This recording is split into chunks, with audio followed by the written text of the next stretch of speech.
Music lives here at Preservation Hall, and every set feels like a page from the city's songbook, especially when Wendell Brunis is in the house.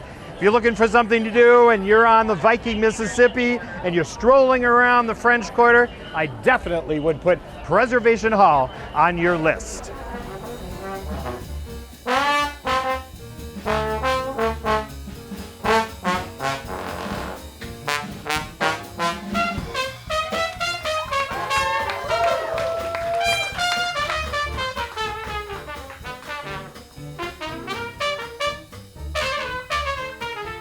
Give us a little bit of the background here. Wendell, first of all, I was excited to meet you because you have such a storied past right here at Preservation Hall. So tell our visitors, if they've never been to Preservation Hall, what could they expect when they come in here and what this place means to the city of New Orleans? You know, I started playing here in 1978.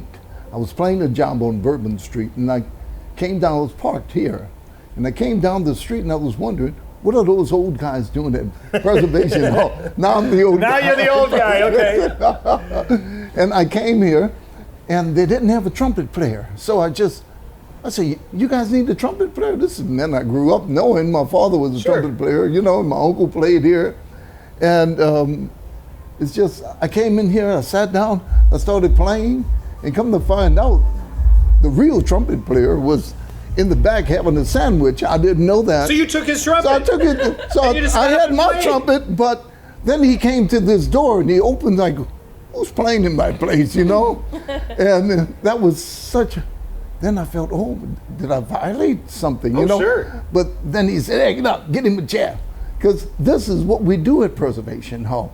We train young people to replace us. That's the way we keep that music going. So you go out, you invite people, have them come in and see what they're all about. Yeah, and they got to prove some dedication to the music now. Because, you know, we're not just going to take some guy just come in here, you know, whatever. But we have like a dress requirement. We got, you know, stuff like that.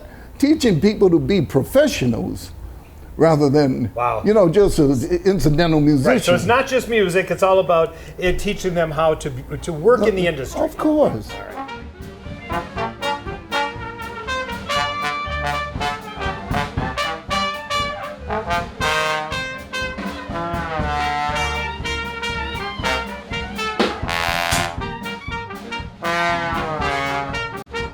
Well, my dad was a trumpet player, went to Juilliard. He wrote a lot of the music for Cab Calloway and Billy Eckstine, people like that.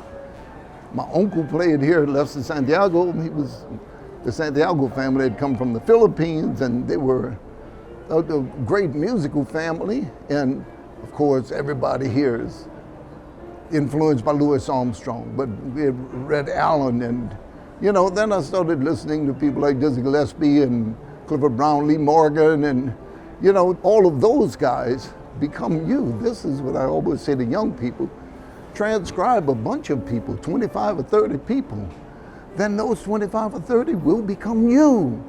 And all of a sudden, birth of you, you know?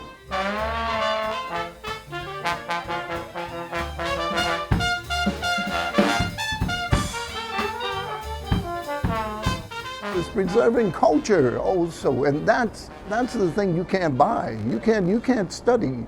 You can study a culture, but you can't study culture and become that culture. You have to live that culture to be part of it. And that's another thing that New Orleans does, invites people into its pretty small, unique culture. And it's all in love. We are all full of love here. And that's an important part of keeping the music, the culture, the kids, and everything else going.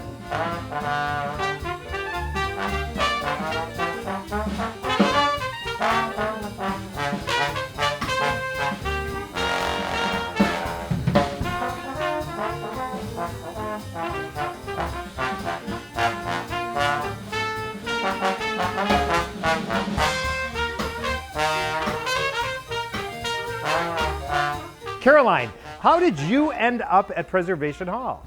I started playing just 6 years old in Sweden with a fantastic teacher, Stig Olsson. I had pictures of New Orleans, of the French Quarters, of Louis Armstrong and Preservation Hall on my walls, and I thought one day, you know. My grandparents brought me here and I was just 15 years old and I was going to get to play one time so I could go home to Sweden and say, I played one time in New Orleans. And that one time was with Jack Mayhew. And that time Wendell's trombone player Freddie Alonso heard me play and invited me to come here. And I came up to Preservation Hall and Wendell said, you got to wait to the last set, the last 2 songs. So Wendell brought you up to play. Yes. You joined and it was the very last set. Yeah. Is that right? And then bringing it full circle.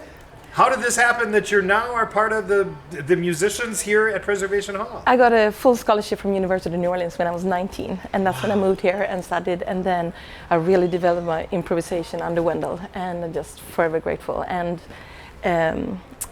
3 years ago, this dream came true that I'm now one of the regular clarinet players at Preservation Hall. Wow. So if you're ever in New Orleans on a Thursday night, come and hear us play. Right.